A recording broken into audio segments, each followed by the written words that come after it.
மேஷ ராசிக்காரர்களுக்கு இந்த மாதம் 10ஆம் வீட்டின் அதிபதியான சனி அதன் சொந்த ராசியில் 11வது வீட்டில் வக்ர நிலையில் இருக்கிறார். நீங்கள் உங்கள் பணியிடத்தில் மிகவும் கடினமாக உழைக்க வேண்டும்.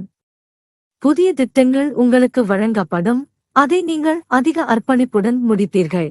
உங்களின் கடின உழைப்பு அனைவராலும் பார்க்கப்படும். இரவையும் பகலையும் பாராமல் உங்கள் வேலையை மிகச் சிறப்பாக செய்து குறித்த நேரத்தில் முடிப்பீர்கள். உங்களின் திறமைக்கு ஏற்ப தொழிலை நிறுவுவதில் வெற்றி பெறுவீர்கள்.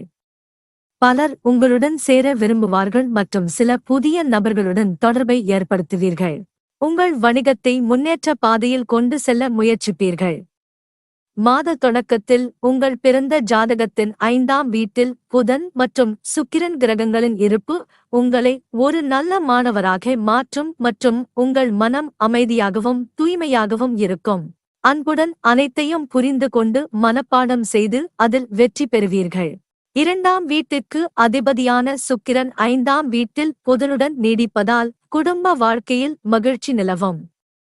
பரஸ்பர அன்பு அதிகரிக்கும். ஆனால் 2ஆம் வீட்டில் குரு கிரகம் செவ்வாயுடன் சேர்ந்து 2ஆம் வீட்டில் அமர்வதால் நிலம் சம்பந்தமான விஷயங்களில் குடும்பத்தில் முடிவெடுக்கும் நேரமாக இருக்கும். குடும்பங்கள் பழைய சொத்தை விற்கலாம். புதன் மற்றும் வீனஸ் போன்ற தீங்கற்ற கிரகங்கள் 5ஆம் வீட்டில் இருக்கும் மற்றும் உங்கள் காதல் வாழ்க்கையை தீவிரப்படுத்தும். உங்கள் உறவில் காதல் அதிகரிக்கும் மற்றும் காதல் நிறைந்த தருணங்களுடன் உங்கள் காதல் வாழ்க்கையை அனுபவிப்பீர்கள். நீங்கள் இருவரும் ஒருவருக்கொருவர் இதயத்தில் இடத்தை உருவாக்குவீர்கள். நீங்கள் இருவரும் புதிய பரிசுகளை கொண்டு வருவீர்கள். 7வது வீட்டின் அதிபதியான சுக்கிரன் 5ஆம் வீட்டில் புதனுடன் அமர்ந்து உங்கள் திருமண வாழ்க்கையில் காதல் சேர்க்கிறார். உங்களுக்கும் உங்கள் வாழ்க்கை துணைக்கும் இடையே காதல் உணர்வு அதிகரிக்கும்.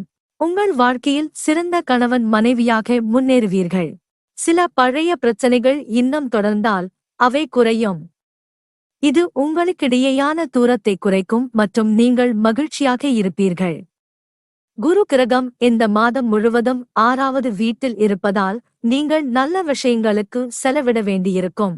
நீங்கள் வழிபாடு மற்றும் மத நூல்களை ஓதுவதற்கும் மத ஸ்தலங்களுக்கும் மற்றும் உங்கள் வீட்டின் தேவைகளுக்காகவும் வயதானவர்களின் ஆரோக்கியத்திற்காகவும் செலவு செய்யலாம்.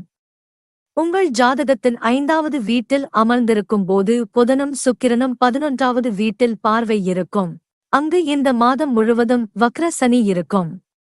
இதன் காரணமாக பணம் சம்பாதிப்பதற்கான உங்கள் முயற்சிகள் தொடரும் மற்றும் உங்கள் வருமானம் நல்ல முறையில் உயரும். தினசரி சம்பாத்தியமும் அதிகரிக்கும். ஆனால் ராகு கிரகம் உங்கள் ஜாதகத்தின் 12ஆம் வீட்டில் இந்த மாதம் முழுவதும் அமர்ந்து உங்கள் செலவுகளை கட்டுப்படுத்துவார். நீங்கள் பணத்தை சேமிக்கவில்லை என்றால் உங்கள் நிதி நிலை கெட்டுவிடும். 6ஆம் வீட்டில் கேது 12ஆம் வீட்டில் ராகுவும் இருப்பது உங்கள் மீது கவனக்குறைவை ஏற்படுத்தும். உங்களின் இந்த கவனக்குறைவான மனப்பான்மையே வாழ்க்கையில் உங்கள் உடல்நல குறைபாடுகளுக்கு ஒரு பெரிய காரணமாக இருக்கும்.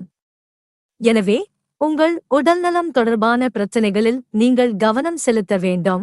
குறிப்பாக உங்கள் கவனக்குறைவு காரணமாக உங்கள் சொந்த தவறுகளால் நீங்கள் நோய்வாய்ப்படலாம். பரிகாரம்: துர்கா தேவியை தினமும் வணங்க வேண்டும்.